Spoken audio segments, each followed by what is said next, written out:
અમિત ખૂંટ આ નામ ગુજરાતમાં છેલ્લા કેટલાય દિવસોથી ચર્ચાઈ રહ્યું છે અને ચર્ચા થવી પણ વ્યાજબી છે, કારણ કે આ કેસ જે છે એ શરૂઆતથી જ ખૂબ ગૂંચવણ ભર્યો રહ્યો છે અને જેમ જેમ આ કેસમાં કોઈ નવો વળાંક કે નવી અપડેટ સામે આવે છે તેમ તેમ આ કેસ વધુ ગૂંચવાઈ રહ્યો છે. શરૂઆતમાં આ કેસમાં માત્ર એક જ બાજુ હતી, જે હતી દુષ્કર્મ, પણ ત્યારબાદ આ કેસમાં અનેક પાસાઓ જોડાયા, આત્મહત્યા, હની ટ્રેપ, અને પછી આ કેસમાં રીબડાના ક્ષત્રિય આગેવાન અનિરુદ્ધસિંહ જાડેજાનું નામ સામે આવતા આ કેસ ગુજરાતભરમાં ચર્ચાનો વિષય બન્યો. ત્યારે ગૂંચવણોમાં વીંટળાયેલા આ કેસમાં ફરી નવી અપડેટ સામે આવી છે, જેનાથી અનિરુદ્ધસિંહની મુશ્કેલીમાં વધારો થઈ શકે છે. શું છે સમગ્ર વિગત જાણીએ અહેવાલમાં. જય હિન્દ. BSI TV ન્યૂઝ પર આપની સાથે હું છું નિધિ ગઢવી.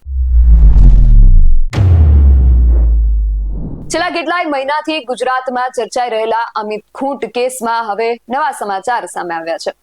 આ કેસમાં ગૃહ વિભાગ તરફથી સ્પેશિયલ પીપી એટલે કે પબ્લિક પ્રોસિક્યુટર અને આસિસ્ટન્ટ પીપીની નિમણૂક કરવામાં આવી છે. સ્પેશિયલ પીપી તરીકે ચેતન શાહ અને આસિસ્ટન્ટ પીપી તરીકે હિરેન પટેલની નિમણૂક કરવામાં આવી છે. આ સમગ્ર કેસ અનિરુદ્ધસિંહ જાડેજા, રાજદીપસિંહ જાડેજા અને રહીમ મકરાણી સહિતના વ્યક્તિઓ આ કેસમાં ફરાર છે.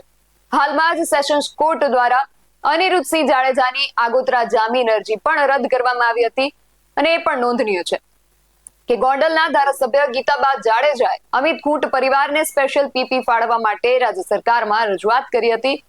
અને એ પણ ઉલ્લેખનીય છે કે પોપટ સોરઠિયા હત્યા કેસમાં અનિરુદ્ધસિંહને મળેલી સજા માફીનો હુકમ પણ હાઈકોર્ટે રદ કરી 1 મહિનામાં જેલમાં સરેન્ડર કરવા હુકમ કર્યો છે.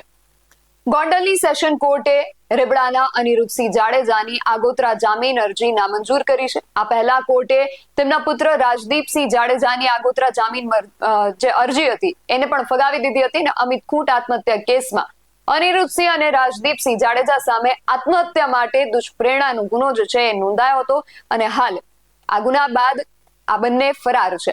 ગોંડલ તાલુકા પોલીસે અનિરુદ્ધસિંહ વિરુદ્ધ અમિત ખૂંટને આત્મહત્યા માટે દુષ્પ્રેરણા આપવાનો ગુનો નોંધ્યો છે અને પોલીસની ચાર્જશીટમાં અનિરુદ્ધસિંહને ફરાર બતાવવામાં આવ્યા છે. સરકારી વકીલની દલીલોને ધ્યાનમાં રાખીને કોર્ટે 19મી ઓગસ્ટે આ નિર્ણય લીધો હતો. રીબડાના અનિરુદ્ધસિંહ જાડેજાને તત્કાલીન ધારાસભ્ય પોપટ સોરઠિયા હત્યા કેસમાં 4 અઠવાડિયામાં હાજર થવા હાઈકોર્ટે હુકમ કર્યો છે. પોપટ સોરઠિયા હત્યા કેસમાં અનિરુદ્ધસિંહ જાડેજાને આજીવન કેદમાંથી મુક્તિ આપવાના જેલ અધિક્ષક TS બિસ્તના હુકમને ફગાવી દેવામાં આવ્યો છે અને અનિરુદ્ધસિંહને સરેન્ડર કરવા માટે આદેશ આપી દેવામાં આવ્યો છે.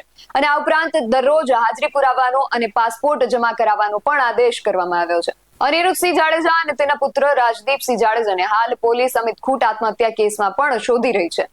અમિત ખૂંટ આત્મહત્યા કેસમાં પણ ગોંડલ કોર્ટે અનિરુદ્ધસિંહ જાડેજાની 19મી ઓગસ્ટે આગોતરા જામીનની જે અરજી હતી એ નામંજૂર કરી છે. આ પહેલા કોર્ટે તેમના પુત્ર રાજદીપસિંહ જાડેજાની આગોતરા જામીન અરજી પણ ફગાવી હતી. ગોંડલ તાલુકા પોલીસે અનિરુદ્ધસિંહ વિરુદ્ધ અમિત ખૂંટને આપઘાત માટે દુષ્પ્રેરણા આપવાનો ગુનો નોંધ્યો છે અને પોલીસની ચાર્જશીટમાં અનિરુદ્ધસિંહને ફરાર બતાવવામાં આવ્યા છે. આમ અનિરુદ્ધસિંહને બીજી વાર હવે જેલમાં જવાની સ્થિતિ જે છે એ ઊભી થઈ છે. ત્યારે જોવું હવે એ રહ્યું કે અનિરુદ્ધસિંહ પોતે સરેન્ડર કરે છે કે પછી પોલીસને દોડાવે છે. અને હવે અમિત ખૂંટ કેસમાં પબ્લિક પ્રોસિક્યુટરની નિમણૂક થયા બાદ હવે આ કેસમાં શું નવા વળાંકો સામે આવે છે, શું નવા ખુલાસાઓ થાય છે એ પણ જોવું રહ્યું. અને ગોંડલના ધારાસભ્ય ગીતાબા જાડેજાએ અમિત ખૂંટના પરિવાર માટે જે સંવેદના દર્શાવી એ જ સંવેદના રાજકુમાર જાટના પરિવાર માટે પણ દર્શાવશે અને એ કેસમાં પણ આગળ કંઈક અપેક્ષિત પરિણામો આવે તેવા પ્રયત્ન કરશે કે કેમ, તેના વિશે તમારું શું માનવું છે અમને કમેન્ટ કરીને ચોક્કસથી જણાવજો.